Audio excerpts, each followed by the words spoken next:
Hello friends, ಇವತ್ತು ನಮ್ಮ kitchen ಚಾನಲಲ್ಲಿ ಮಟನ್ ಸುಕ್ಕ ಯಾವ ರೀತಿ ಮಾಡ್ಬೋದು ಅಂತ ನೋಡೋಣ. ಇಲ್ಲಿ ಕುಕ್ಕರಿಗೆ 1 ಚಮಚದಷ್ಟು ಎಣ್ಣೆ ಹಾಕ್ಕೊಂಡಿದ್ದೇನೆ. ಎಣ್ಣೆಗೆ ನಾನು ಬೆಳ್ಳುಳ್ಳಿ ಮತ್ತು ಶುಂಠಿಯನ್ನು ಕ್ರಷ್ ಮಾಡಿ ಹಾಕ್ಕೊಂಡಿದ್ದೇನೆ ಫ್ರೆಂಡ್ಸ್. ಜಜ್ಜಿ ಹಾಕ್ಕೊಂಡಿದ್ದೇನೆ, ಪೇಸ್ಟ್ ಹಾಕ್ಕೊಂಡಿಲ್ಲ. ಅದರ ಜೊತೆಗೆ ಒಂದು ಈರುಳ್ಳಿಯನ್ನು ಕೂಡ ಹಾಕ್ಕೊಂಡಿದ್ದೇನೆ. ಈರುಳ್ಳಿಯನ್ನು ಮಾತ್ರ ನಾವು ಎಣ್ಣೆಯಲ್ಲಿ ಚೆನ್ನಾಗಿ ಫ್ರೈ ಮಾಡ್ಕೋಬೇಕು. ಯಾಕೆಂದರೆ ಈರುಳ್ಳಿ ಮಟನ್ ಜೊತೆ ಬೇಯೋದಕ್ಕಿಂತ ಮೊದಲೇ ನಾವು ಈರುಳ್ಳಿಯನ್ನು ಫ್ರೈ ಮಾಡಿಕೊಂಡು, ಈಗ ಇದಕ್ಕೆ ಒಂದು 4ರಿಂದ 5 ಹಸಿಮೆಣಸಿನ್ಕಾಯಿ, ಒಂದು ಸ್ವಲ್ಪ ಸ್ಪೈಸಿ ಆಗಲಿ ಅಂತ ಒಂದು 4ರಿಂದ 5 ಹಸಿಮೆಣಸಿನ್ಕಾಯಿ, ಜೊತೆಗೇ ನಾನು 2 ಟೊಮೆಟೊ ಹಣ್ಣನ್ನು ಕೂಡ ಇದರ ಜೊತೆಗೆ ಹಾಕ್ಕೊತೇನೆ. ಟೊಮೆಟೊ ಹಣ್ಣನ್ನು ಹಾಕ್ಕೊಂಡ್ಮೇಲೆ ಅದು ಬೇಗನೆ ಮೆತ್ತಗಾಗಲಿ ಅಂತ ಉಪ್ಪು ಮತ್ತು ಅರಿಶಿಣವನ್ನು ಕೂಡ ಇಲ್ಲಿ ಹಾಕ್ಕೋಬೇಕು ಫ್ರೆಂಡ್ಸ್. ಯಾರಾದರೂ ನಮ್ಮ ಕಿಚನ್ ಚಾನಲನ್ನು ಹೊಸದಾಗಿ ನೋಡಿದರೆ ಈ ಚಾನಲನ್ನು ಸಬ್ಸ್ಕ್ರೈಬ್ ಮಾಡ್ಕೊಳ್ಳಿ. ಬೆಲ್ ಐಕಾನ್ ಆಲ್ ಸೆಟ್ ಮಾಡಿದರೆ ನಾನು ಮಾಡೋ ವಿಡಿಯೋ ನಿಮಗೆ ನೋಟಿಫಿಕೇಷನಲ್ಲಿ ಬಂದುಬಿಡುತ್ತೆ ಫ್ರೆಂಡ್ಸ್. ಈ ಮಟನ್ ಸುಕ್ಕ ಸಾಮಾನ್ಯವಾಗಿ ಚಪಾತಿ ಜೊತೆ, ಅನ್ನದ ಜೊತೆ ಅಂತೂ ತುಂಬ ರುಚಿಯಾಗಿರುತ್ತೆ ಫ್ರೆಂಡ್ಸ್. ಈಗ ಟೊಮೆಟೊ ಹಣ್ಣು ಮೆತ್ತಗಾದಮೇಲೆ ನಾನಿಲ್ಲಿ 1 kg ಮಟನ್ ತಗೊಂಡಿದ್ದೇನೆ. ಅದಕ್ಕೆ ಬೇಕಾಗಿರುವಂಥ ಮಸಾಲವನ್ನು ರೆಡಿ ಮಾಡ್ಕೊತಿದ್ದೇನೆ ಫ್ರೆಂಡ್ಸ್. ಈ ಮಟನನ್ನು ಸಾಮಾನ್ಯವಾಗಿ ಒಂದು 5 ನಿಮಿಷ ಈ ಕುಕ್ಕರಲ್ಲಿ ಚೆನ್ನಾಗಿ ಮಿಕ್ಸ್ ಮಾಡ್ಕೋಬೇಕು. ಯಾಕಂದರೆ ಮಟನಲ್ಲಿರುವಂಥ ನೀರಿನ ಅಂಶ ಬಿಟ್ಕೋಬೇಕು ಫ್ರೆಂಡ್ಸ್. ಈಗ ಮಟನಲ್ಲಿರುವ ನೀರಿನ ಅಂಶ ಬಿಟ್ಕೊಂಡ್ಮೇಲೆ ಅದಕ್ಕೊಂದು ಅರ್ಧ ಗ್ಲಾಸ್ ಅಷ್ಟೇ ನೀರು ಹಾಕ್ಕೋಬೇಕು. ಜಾಸ್ತಿ ಏನು ನೀರು ಹಾಕ್ಕೊಳ್ಳೋದು ಬೇಡ.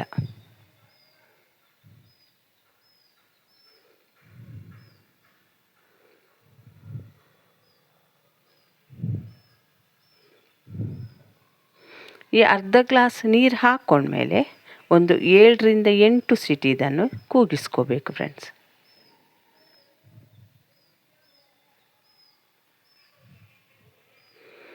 ಈಗ ಇದಕ್ಕೆ ಬೇಕಾಗಿರುವಂಥ ಮಸಾಲ ರೆಡಿ ಮಾಡ್ಕೊಳ್ಳೋಣ.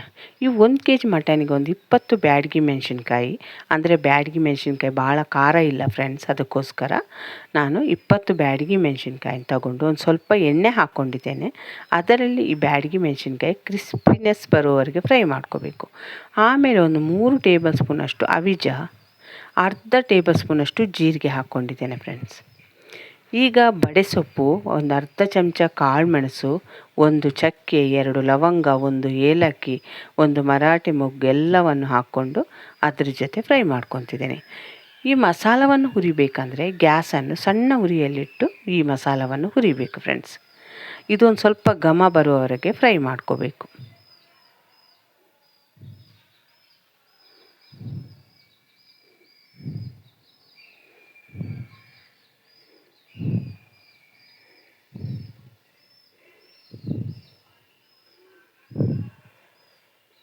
ಈ ರೀತಿ ಚೆನ್ನಾಗಿ ಫ್ರೈ ಆದಮೇಲೆ ಇದನ್ನು ತಣ್ಣಗಾಗೋದಕ್ಕೆ ಬಿಡ್ತಿದ್ದೇನೆ.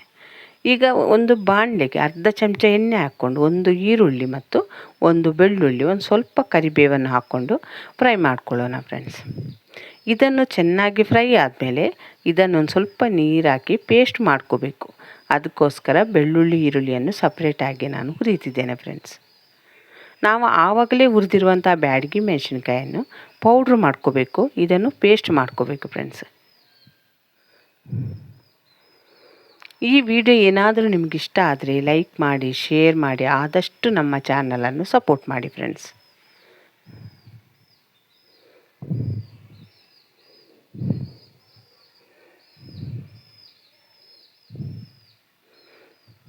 ಇಷ್ಟ ಆದರೆ ಸಾಕು ಫ್ರೆಂಡ್ಸ್. ಈಗ ಇಲ್ಲಿ ನಾನು ಬ್ಯಾಡಗಿ ಮೆಣಸಿನ್ಕಾಯಿ ಪೂರ ತಣ್ಣಗಾದ್ಮೇಲೆ ಈ ರೀತಿ ಪೌಡ್ರ್ ಮಾಡ್ಕೊಂಡಿದ್ದೇನೆ. ಈ ಪೌಡ್ರ್ ಮಾಡ್ಕೊಂಡಿರೋದನ್ನು ತೆಗೆದಿಟ್ಟು ಅದೇ ಮಿಕ್ಸಿ ಜಾರ್ಗೆ ಅರ್ಧ ಹೋಳಿನಷ್ಟು ಒಣ ಕೊಬ್ಬರಿಯನ್ನು ಹಾಕ್ಕೊತೇನೆ. ನೀವು ತೆಂಗಿನಕಾಯಿ ಹಾಕ್ಕೊತೀರಂದ್ರೆ ಅದನ್ನು ಚೆನ್ನಾಗಿ ಹುರಿಬೇಕಾಗುತ್ತೆ ಫ್ರೆಂಡ್ಸ್. ಅದಕ್ಕೆ ನಾನು ಒಣ ಕೊಬ್ಬರಿಯನ್ನೇ ಹಾಕ್ಕೊಂಡು ಈ ರೀತಿ ಪೌಡ್ರ್ ಮಾಡ್ಕೊಂಡಿದ್ದೇನೆ. ನಿಮಗೆ ವಿಡಿಯೋದಲ್ಲಿ ತೋರಿಸಿದ್ದೇನಲ್ಲ ಫ್ರೆಂಡ್ಸ್. ಈಗ ನಾನು ಫ್ರೈ ಮಾಡಿರುವಂಥ ಈರುಳ್ಳಿ ಬೆಳ್ಳುಳ್ಳಿಯನ್ನು ಪೇಸ್ಟ್ ಮಾಡ್ಕೊತಿದ್ದೇನೆ, ಒಂದು ಸ್ವಲ್ಪ ನೀರು ಹಾಕ್ಕೊಂಡು. ಇದನ್ನು ಕೂಡ ನೈಸಾಗಿ ಪೇಸ್ಟ್ ಮಾಡ್ಕೋಬೇಕು ಫ್ರೆಂಡ್ಸ್. ಅದನ್ನು ಪೇಸ್ಟ್ ಮಾಡಿ ಬರೋದ್ರೊಳಗೆ ಇಲ್ಲಿ 8 ಸೀಟಿ ಆಗಿರುವ ಕುಕ್ಕರನ್ನು ಮುಚ್ಚಳ ತೆಗೆದು ತೋರಿಸಿದ್ದೇನೆ ಫ್ರೆಂಡ್ಸ್. ಇದರಲ್ಲಿ ಏನು ಭಾಳ ನೀರಿನ ಅಂಶ ಇಲ್ಲ, ಒಂದಿಷ್ಟು ನೀರಿನ ಅಂಶ ಇದೆ ಸಾಕು. ಇದನ್ನೀಗ ಮಣ್ಣಿನ ಪಾತ್ರೆಗೆ ಹಾಕ್ಕೊತಿದ್ದೇನೆ. ಈ ಮಣ್ಣಿನ ಪಾತ್ರೆಗೆ ಹಾಕ್ಕೊಂಡು ಅದು ಬಿಸಿ ಆದಮೇಲೆ ಅದಕ್ಕೆ ಈರುಳ್ಳಿ ಪೇಸ್ಟನ್ನು ಸೇರಿಸ್ಕೋಬೇಕು. ಇಷ್ಟು ನೀರಿನ ಅಂಶ ಬೇಕು ಫ್ರೆಂಡ್ಸ್, ಅದಕ್ಕೋಸ್ಕರ ಅದನ್ನೆಲ್ಲ ಹಾಕ್ಕೊಂಡಿದ್ದೇನೆ. ಈರುಳ್ಳಿ ಪೇಸ್ಟನ್ನು ಹಾಕ್ಕೊಂಡ್ಮೇಲೆ ನಾವು ರೆಡಿ ಮಾಡಿರುವಂಥ ಬ್ಯಾಡಗಿ ಮೆಣಸಿನ್ಕಾಯಿ ಪೌಡ್ರನ್ನು ಕೂಡ ಸೇರಿಸ್ಕೋಬೇಕು. ಈ ಮಣ್ಣಿನ ಪಾತ್ರೆಯಲ್ಲಿ ಫಿಶ್ ಇರ್ಬೋದು, ಚಿಕನ್ ಇರ್ಬೋದು, ಮಟನ್ ಇರ್ಬೋದು, ಯಾವುದೇ ರೀತಿಯ ನಾನ್ ವೆಜ್ ಅಡುಗೆ ಮಾಡಿದರೆ ತುಂಬ ರುಚಿಯಾಗಿರುತ್ತೆ ಫ್ರೆಂಡ್ಸ್, ಮತ್ತು ಭಾಳ ಬೇಗನೆ ಕೆಡೋದಿಲ್ಲ. ಈಗ ಈ ಪೌಡ್ರನ್ನು ಹಾಕ್ಕೊಂಡು ಕೂಡಲೇ ಅದು ಅದರಲ್ಲಿರುವಂಥ ನೀರಿನಲ್ಲಿ ಚೆನ್ನಾಗಿ ಮಿಕ್ಸ್ ಆಗಬೇಕು ಫ್ರೆಂಡ್ಸ್. ಇದೇನು ಭಾಳ ಹೊತ್ತೇನು ಕುದಿಸ್ಬೇಕಂತ ಇಲ್ಲ, ಒಂದೆರಡು ಕುದಿ ಬಂದರೆ ಸಾಕು. ಇಲ್ಲಿ ಉಪ್ಪು ಏನಾದರೂ ಕಡಿಮೆ ಆದರೆ ನೀವು ಸೇರಿಸ್ಕೋಬೋದು ಫ್ರೆಂಡ್ಸ್.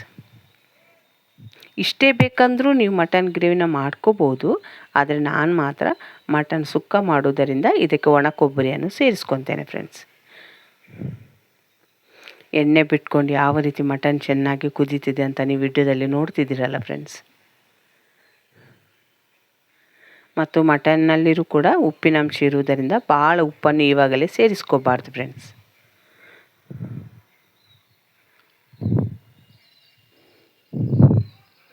ಈ ರೀತಿ ಚೆನ್ನಾಗಿ ಒಂದು ಕುದಿ ಎರಡು ಕುದಿ ಬಂದ ಮೇಲೆ ಅದಕ್ಕೆ ಒಣ ಕೊಬ್ಬರಿ ಪೌಡ್ರನ್ನು ನಾವು ಸೇರಿಸ್ಕೋಬೇಕು ಫ್ರೆಂಡ್ಸ್.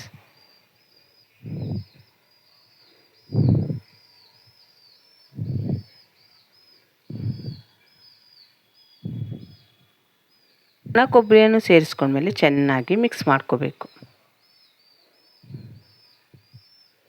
ಈಗ ಈ ಒಣ ಕೊಬ್ಬರಿ ಹಾಕಿದ ಕೂಡ ಎಲ್ಲ ಅದರಲ್ಲಿರುವ ನೀರಿನ ಅಂಶ ಹೀರ್ಕೊಂಡು ಬಿಡ್ತೀವಿ ಫ್ರೆಂಡ್ಸ್. ಈಗ ಒಣ ಕೊಬ್ಬರಿ ಸೇರಿಸಿದ ಮೇಲೆ ಒಂದು 2-3 ನಿಮಿಷ ಚೆನ್ನಾಗಿ ಕೈ ಆಡಿಸ್ತಾ ಗ್ಯಾಸನ್ನು ಸಣ್ಣ ಉರಿಯಲ್ಲಿಟ್ಟು ಇದನ್ನು ಮಿಕ್ಸ್ ಮಾಡ್ಕೋಬೇಕು.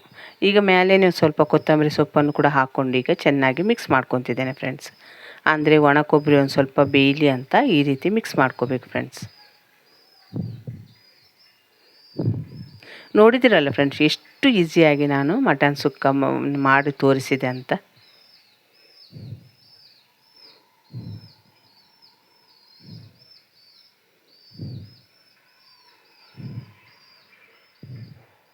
ಈ ವಿಡಿಯೋವನ್ನು ನೀವು ನೋಡಿದ್ದಕ್ಕೆ ನಿಮಗೆ ತುಂಬ ಧನ್ಯವಾದಗಳು ಫ್ರೆಂಡ್ಸ್.